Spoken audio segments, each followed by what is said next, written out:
సువార్త అనే ఆధ్యాత్మిక కార్యక్రమానికి ప్రభు నామంలో మిమ్మల్ని అందరినీ ప్రేమతో ఆహ్వానిస్తున్నాం.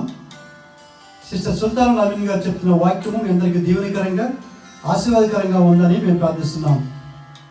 మీ యొక్క అభిప్రాయాలు సలహాలు యూట్యూబ్ లింక్ ద్వారా మాకు తెలియపరచగలరు.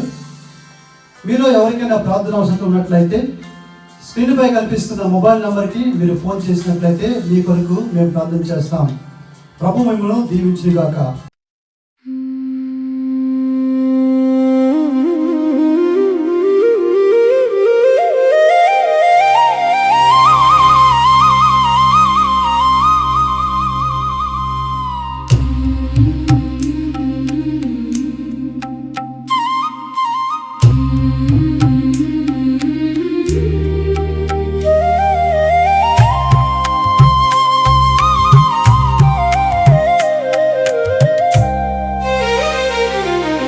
విరసిన వల్లి పద్మమా వెలసిన ప్రేమ రూపమా, విరసిన వల్లి పద్మమా వెలసిన ప్రేమ రూపమా, ముళ్ళ మకుటమై చిందిన నీ ప్రేమ, ఇది ఏనా కల్వరి ప్రేమ,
యోహాను రాసిన పత్రిక 1వ అధ్యాయం 1వ వచనం.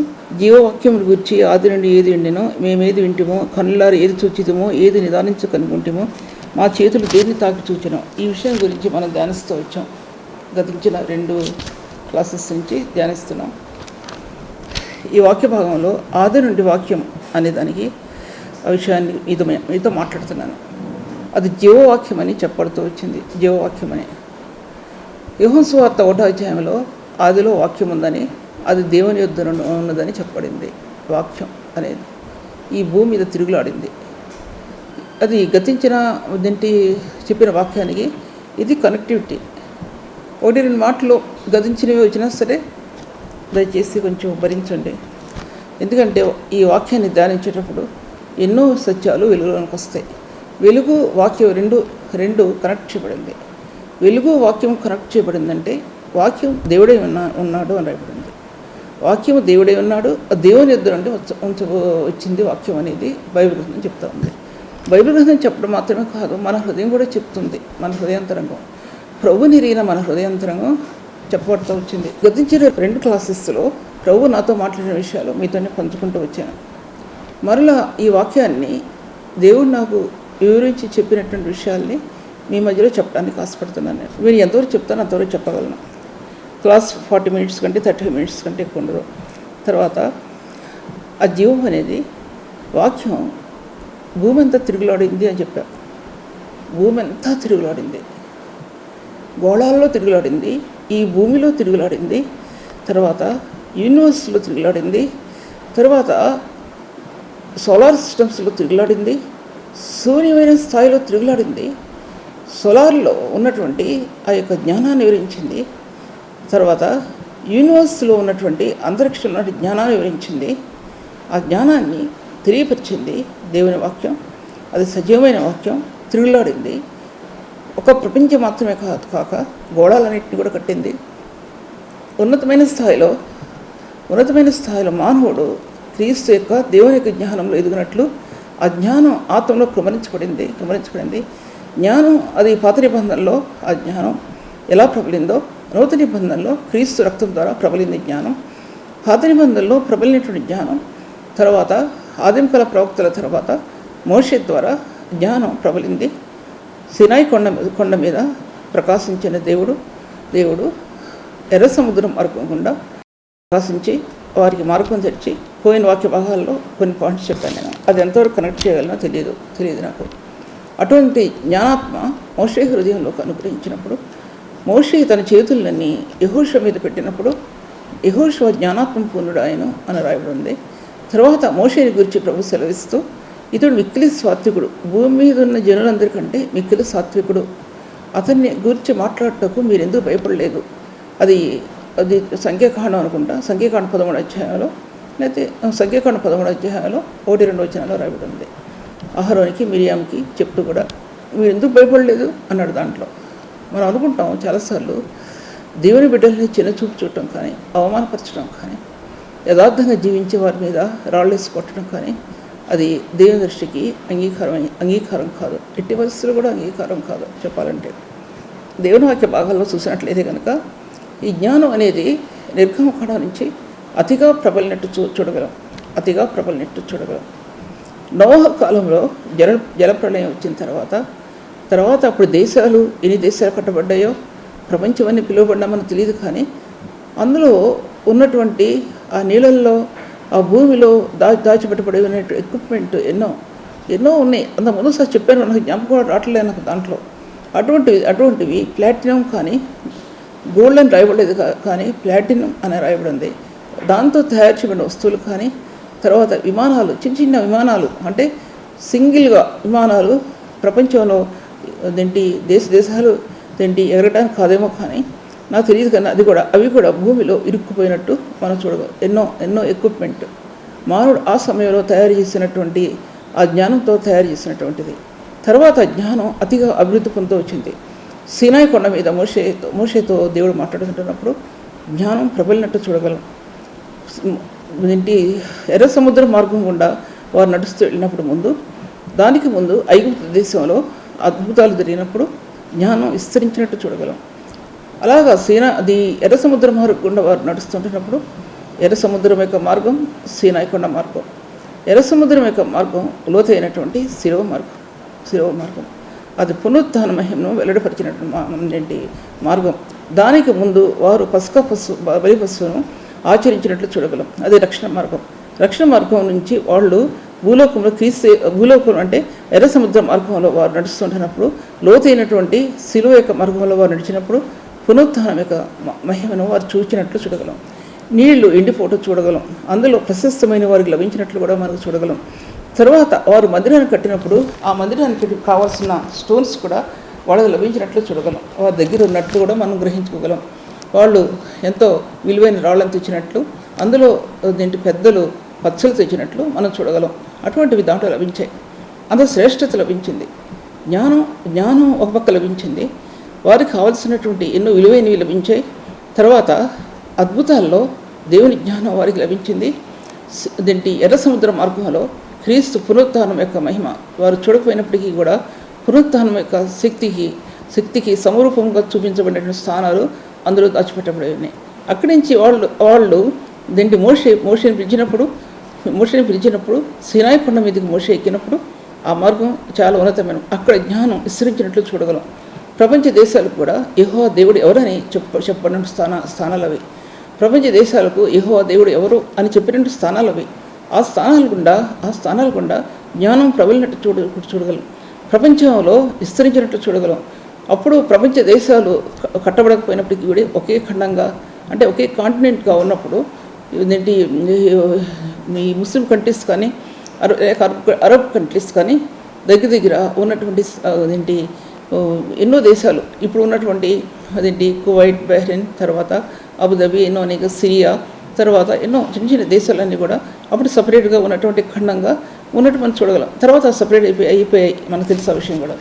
ఆ విధంగా పాత నిబంధనలో దేవుని యొక్క జ్ఞానం ఆ యెరూషలేములో ప్రబలినట్టు మనం చూడగలం. యెరూషలేముకు ముందు ఇశ్రాయేలులో ప్రబలినట్టు చూడగలం. ఇశ్రాయేలులో జ్ఞానం ప్రబలినప్పుడు ఇశ్రాయేలీలు అసలు ఎటువంటి స్థానాలు వారికి లభించాయంటే అది మొట్టమొదటిగా మోషే ద్వారా లభించింది. అక్కడ ఆ అగ్ని ఎలా ప్రబలిందో, గాలులు ఎలా వీచాయో, యెహోవా స్వరం భూదిగంతంలో వరకు ఎలా వ్యాపించిందో, ఆ స్వరాన్ని చూచి చుట్టుపక్కల జనములు ఎలా భయపడ్డారో అని కూడా బైబిల్ గ్రంథంలో ఉన్నాయి. కీర్తనలో రాయబడిందో 2 మాటలు కీర్తనలో రాయబడ్డాయి. జ్ఞానం అక్కడ ఉరుములు ఉరిమినప్పుడు, మెరుపులు మెరిసినప్పుడు కరెంట్స్ ఎలా పాస్ అయ్యాయో అవన్నీ కూడా దేవుడు ఆ కాలంలోనూ కూడా దేవుడు వాటిని బయలుపరిచినట్లుగా చూడగలం. ఇవన్నీ బైబిల్కి మించి నేను మాట్లాడలేదు, కానీ నా జ్ఞానానికి మించి నేను మాట్లాడలేదు, కానీ బైబిల్ జ్ఞానంలో ఎలా ఇమిడి ఉన్నాయి పరిశుద్ధాత్మ ద్వారా బయలుపరిచిన విషయాలు మాత్రమే మీ ముందు పంచిపెట్టాలని ఆశపడుతుంది. ఆ విధంగా జ్ఞానం భూమి మీద చాలా విస్తరించడం ఆరంభించింది. ఆ సబ్జెక్టు మళ్ళీ వస్తాను నేను. తర్వాత వాక్య భాగాలు చూసినట్లయితే కనుక ఆ ప్రభువు అక్కడ నేను లోకమునకు వెలుగును, నన్ను వెంబడించేవాడు జీవపు వెలుగు కలిగి ఉండును అని రాయబడింది. అది కొత్త నిబంధనలో రాయబడింది. ఆయన యొక్క వాక్కులో జీవం ఉంది, ఆయన యొక్క వాక్కులో వెలుగు ఉంది, ఆయన యొక్క వాక్యంలో ఆయన యొక్క ముఖ దర్శనం ఉంది. ఆయన యొక్క వాక్ అనేది ఆయన వాక్యం అనేది ఆ వెలుగు అనేది ఆయన మహిమ, అందులో ఆయన గుణగణాలు అందులో దాచిపెట్టబడి భూలోకంలో ప్రసరించబడుట అంటే భూలోకంలో వ్యాపించబడుట మనం చూడగలం. ఆ విధంగా వ్యాపించాయి.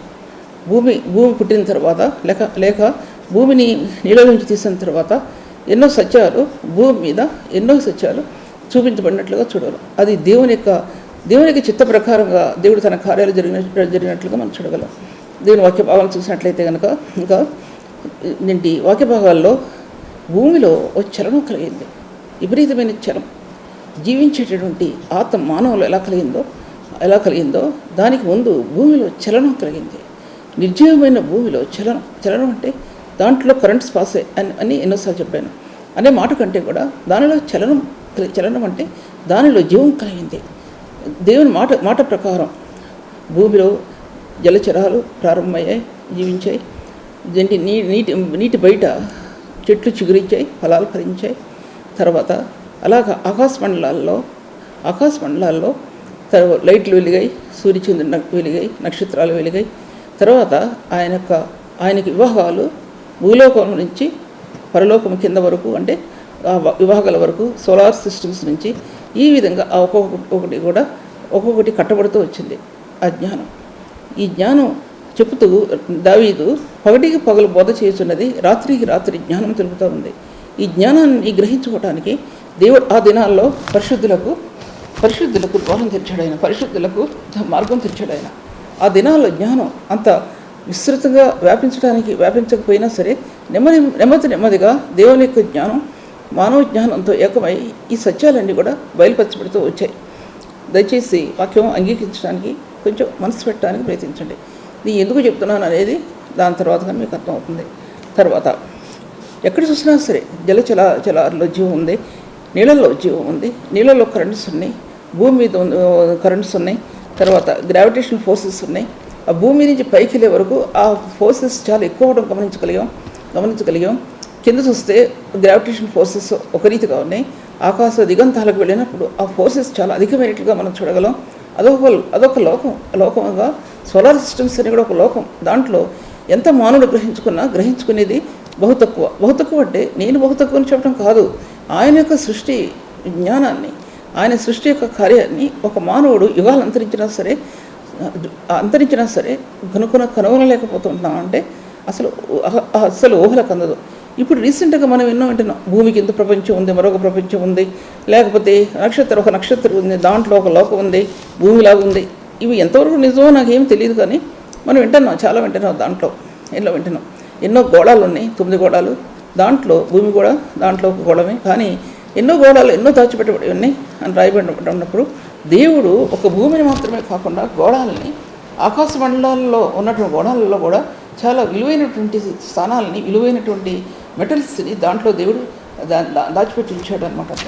దానికి భూమికి ఉన్నటువంటి ఆ కనెక్షన్స్ ఏంటో నాకు తెలియదు, కానీ తర్వాత ఇంకా ఆ సోలార్ సిస్టమ్స్లో ఉన్నటువంటి దానికి, తర్వాత పరమండలంలో కింద ఉన్నటువంటి దానికి, తర్వాత ఆ కనెక్టివిటీ నాకు తెలియదు. కానీ ఇవన్నీ కూడా ఈ భూమి సూర్యుని చుట్టూ తిరుగుతున్నప్పుడు ఎన్నో జరిగాయి.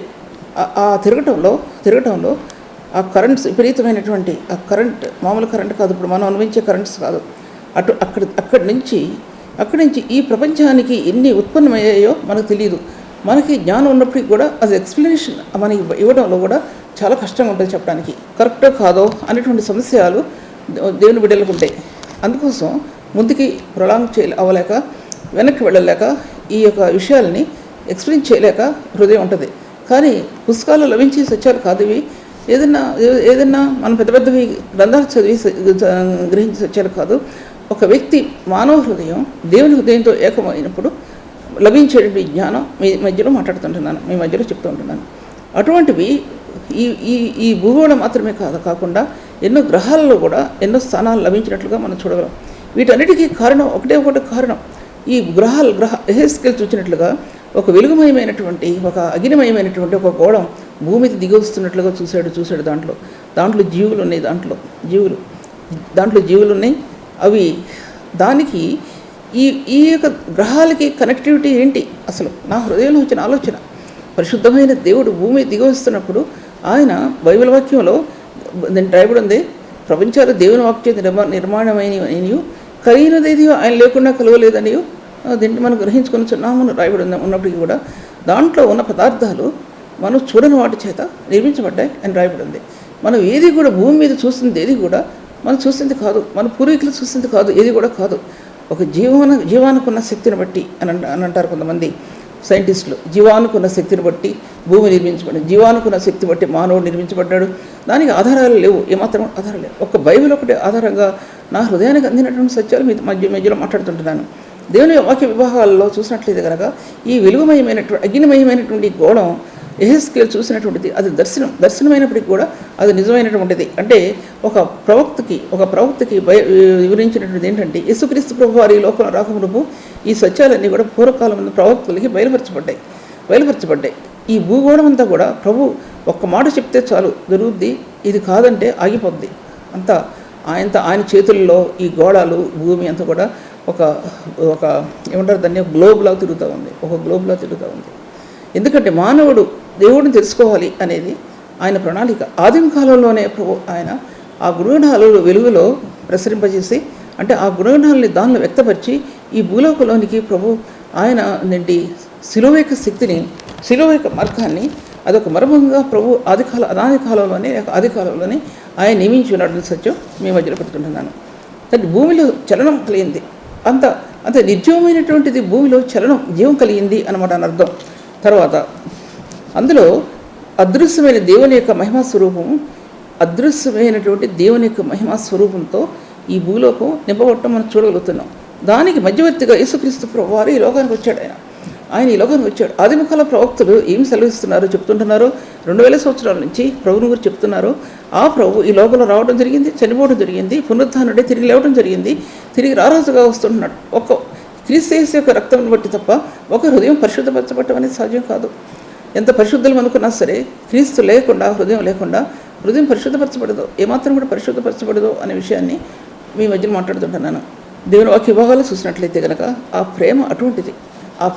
అనాదికాల సంకల్పంలో భూమి పునాది వేయబడికి ఉన్నపై ఆయన ఏర్పాటు చేసిన ఆ ప్రేమ యేసుక్రీస్తు ప్రభు వారిలో అంతగా దాచిపెట్టబడి ఉంది. అది తన కుమారుడిని అప్పగించాడు, తన కుమారుడిని చూపించి భూమి మీదకి ఆయన ఆ వెలుగుని భూమి మీద తీసుకొచ్చే ప్రభు అందులో సమస్తమైనటువంటి కృపలను దాచిపెట్టి మానవ లోకానికి ఆయన ఒక ఇత్తవాడు విత్తనాలు జల్లినట్టు భూమి మీద విత్తనాలు జల్లాడండి. ఆయన గ్రహించుకోండి సహోదర సహోదరులరా.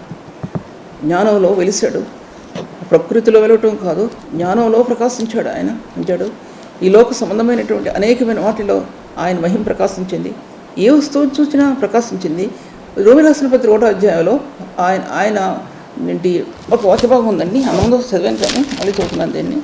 రోమిల రాసిన పత్రిక 1వ అధ్యాయంలో రాయబడి ఉందంటే ఆయన నిత్యశక్తి, దైవత్వము అనేది ఆయన సృష్టించిన వస్తువులను ఆలోచించడం వలన తేటపరచబడుతున్నది. 1వ అధ్యాయంలోనే రాయబడింది. రోమిల రాసిన పత్రిక 1వ అధ్యాయంలోనే రాయబడి ఉంది. చూడండి, 1వ అధ్యాయం 20 వచనం. ఆయన అదృశ్య లక్షణములు అనగా ఆయన నిత్యశక్తియు దైవత్వమును జగదుత్పత్తి మొదలుకొని సృష్టింపబడిన వస్తువులను ఆలోచించడం వలన తేటపడుచున్నది. ఆలోచించుకోవాలి విషయాన్ని. ఏ వస్తువును చూసినా, ఏ జలచరాలు చూసినా, ఏ ప్రకృతిని చూసినా, ఏ మానవుని చూసినా, ఈ పరమండలాల కింద ఉన్నటువంటి ఈ యొక్క నమూనా చూసినా, సోలార్ సిస్టమ్ చూసినా, దానిపైన ఇంకా విభాగాలు చూసినా సరే, స్టార్స్ అవన్నీ ఉన్నటువంటి స్థలాలు చూసినా సరే, ఆయన మహిమాపూర్ణుడని సృష్టి వెదజల్లుతుంది. సృష్టి తన దేవుని కృపను బయలుపరుస్తూ వచ్చింది. సృష్టి వారి యొక్క కాంతి చేత క్రీస్తుని దేవుని మహిమపరుస్తూ వచ్చింది అనే విషయం. అందుకోసం ప్రతి వస్తువును ఆలోచించడం వలన తేటపరచబడుతున్నది అన్నమాట అని అర్థం. మరియు వారు దేవుని ఎరిగియు దేవునిగా మహిమపరచలేదు, కృతజ్ఞతాస్తుతులు చెల్లింపలేదు, కానీ తమ వాదములు ఎందు వ్యర్థులేరి వారి అవివేక హృదయములు అంధకారములైన తాము జ్ఞానములను చెప్పుకొనుచు బుద్ధిహీనులేరి. ఆలోచించుకోండి, వారు అక్షయుడకు దేవుని మహిమను క్షయమయకు మనుషుల ఎక్కయు, పక్షుల ఎక్కయు, చతుష్పాద జంతువుల ఎక్కయు, పురుగుల ఎక్కయు ప్రతిమా స్వరూపులుగా మార్చిరి. ఈ హేతు చేత వారు తమ హృదయముల దురాశలను అనుసరించి తమ శరీరములను పరస్పరము అవమానపరుచుకున్నట్టు దేవుడు వారిని అపవిత్రతకు అప్పగించారు. రాయబడింది. రోమిల రాసిన పత్రిక రాయబడిన సత్యాలు చాలా 1వ అధ్యాయంలోనే ఇవన్నీ రాయబడ్డాయి. జగత్తు మొదలుకొని సృష్టించబడిన ప్రతి వస్తువు ఆలోచించడం వలన ఏమని తేటపరచబడుతున్నదంటే ఆయన దైవత్వము, నిత్యశక్తి. దైవత్వము నిత్యశక్తి అనేది బలమైన శక్తి. పరలోకం నుంచి భూమి మీద దిగింది. అదొక శక్తి, బలం. నూతన నిబంధనలో ఎఫెసీ పత్రికలో 1వ అధ్యాయంలో రాయబడినటువంటి అది క్రీస్తు యేసు యొక్క బలాస్యం ఒకటైతే, ఆది కాలంలో దేవుని యొక్క నిత్యశక్తి భూమికి పునాది వేయబడింది అన్నమాట. భూమికి అంత పునాదులు, స్తంభాలు ఆయన వశం, ఆయన చేతిలో ఉన్నాయి అనే విషయాన్ని నేను మీతో మాట్లాడుకుంటున్నాను. ఇంకా ముందుకు వెళ్ళినట్టయితే కనుక దేవుని వాక్యం గురించి పాత నిబంధన చెప్తుంది, కొత్త నిబంధన చెప్తుంది. తర్వాత పాత నిబంధనలో కీర్తనలో దావీదు రాజు ఎన్నోసార్లు రాశాడు దేవుని వాక్యాన్ని గురించి. 119 దావీదు కీర్తనలో దేవుని వాక్యం ఎటువంటిదో ఎన్నోసార్లు వాక్యం ఎంత సజీవమైందో రాశాడు.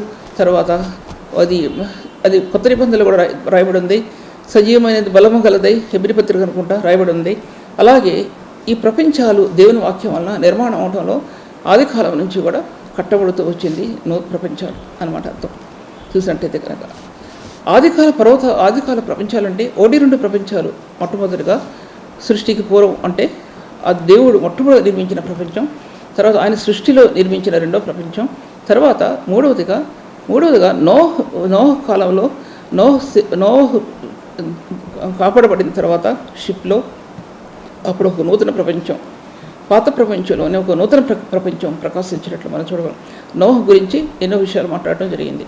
తర్వాత ఆదిమకాల ప్రపంచానికి నోహకాల ప్రపంచానికి తేడా ఏంటి? ఆదిమకాల ప్రపంచంలో మొట్టమొదటి తెగలో దేవదూతలు మాత్రం దేవునితో ఉన్నట్టుగా మనం చూడగలం.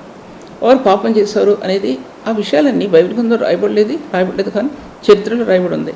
కొన్ని రిఫరెన్సెస్ మాత్రం దీంట్లో ఏషియా గ్రంథంలో రాయబడ్డాయి. అలా కొన్ని రాయబడ్డాయి.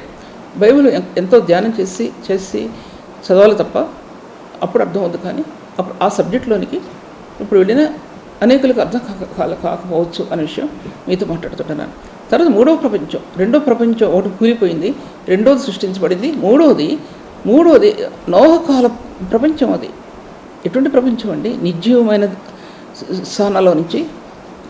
స్థానాల్లో మునిగిపోయినటువంటి ప్రపంచాన్ని తిరిగి తీశాడు ప్రభు తన వాగ్దానాన్ని నోహకి ఇచ్చి, తన వాగ్దానానికి. అప్పుడు నోహ ఓడ ప్రయాణం చేస్తుంటున్నప్పుడు మేఘధనుస్సు అని రాయబడిందండి.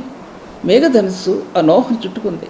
నేను చాలాసార్లు ఆలోచించేదాన్ని, అసలు వెలుగు ఎక్కడి నుంచి వచ్చింది ఈ నోహకి? కటికి చీకటి, కారు చీకటి, నీటిలో మునిగిపోయినటువంటి నోవ, లేకపోతే ఓడ అందుకు పై తేలుకుంటూ వస్తుంది.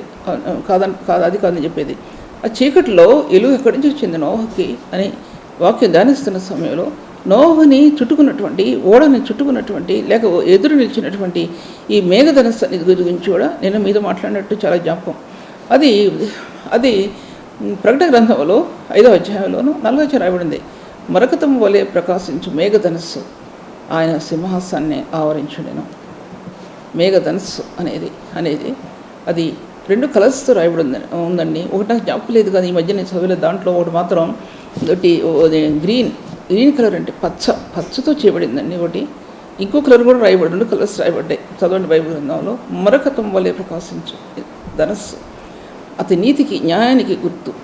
ఆ ధనస్సు క్రీస్తు యొక్క నీతి అక్కడ బయలుపరచబడిందండి. క్రీస్తు యొక్క న్యాయం అక్కడ బయలుపరచబడిందండి నోహకి. అక్కడ నిబంధన చేశాడండి దేవుడు నోహతో. దిగి వచ్చిన తర్వాత నేను ఎన్నడూ కూడా జనులను నాశనం చేయను అన్నాడండి.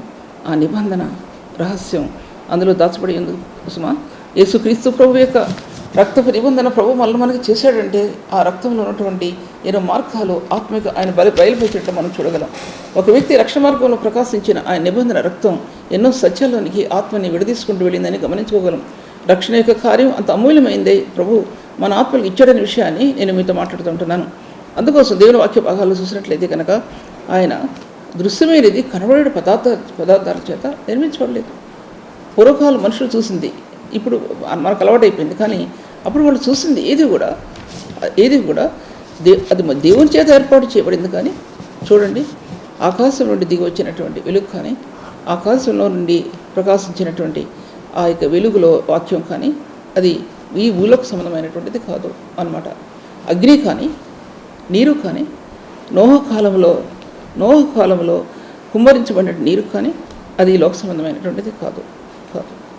లోక సంబంధమైనది కాదంటే ఆకాశ తూములు ఇప్పబడ్డాయని బైబిల్ గ్రంథం చెప్పబడతా ఉంది.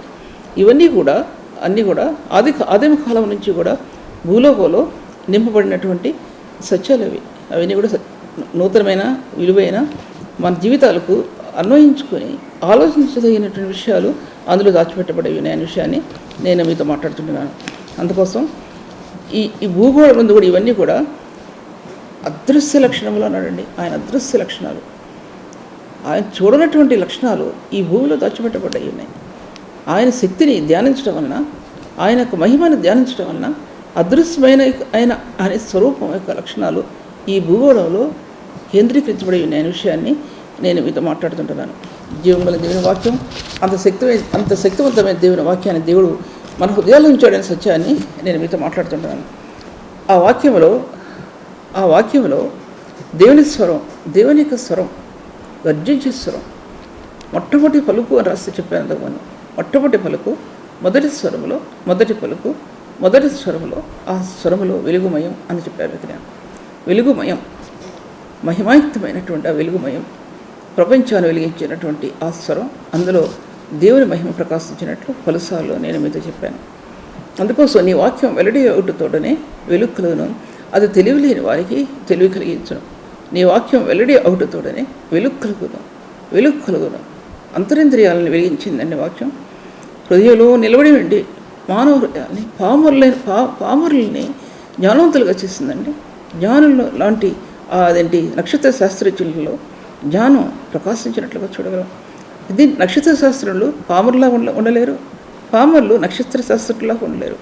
ప్రపంచంలో ఎన్ని తెగలు ఉన్నాయో, ఎంత జ్ఞానవంతులు ఉన్నారో, చిన్నవారి నుండి పెద్దవారి వరకు ఆయన జ్ఞానం యొక్క విపులీకరణ అన్ని విధాలుగా భూమి మీద ప్రత్యక్షపరచబడుతూ వచ్చిందండి. అటువంటి దేవుడు ఆయన.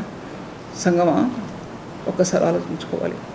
దేవుడు ఆయన యొక్క జ్ఞానం చేత ప్రపంచాన్ని ఎలా నిర్మించాడు అనే విషయం కానీ, అందులో తనకి యేసుక్రీస్తు బలి అర్పణ ఇవ్వడానికి ప్రభు ఆది కాల సంకల్పంలో ప్రభు ఎలా ఏర్పాటు చేశాడు, అనాది కాల సంకల్పంలో ప్రభు ఆ బలి అర్పణని ప్రభు ఎలా ఏర్పాటు చేశాడో, ఎలా తెలియపరిచాడో అనుకున్న ప్రకారంగా ప్రభు తన కుమారుని బలి అర్పణ ఇచ్చి అందులో ఆ రక్తం ద్వారా ఒక నూతనమైన మార్గాలు తెరిచాడండి పరిశుద్ధులకి.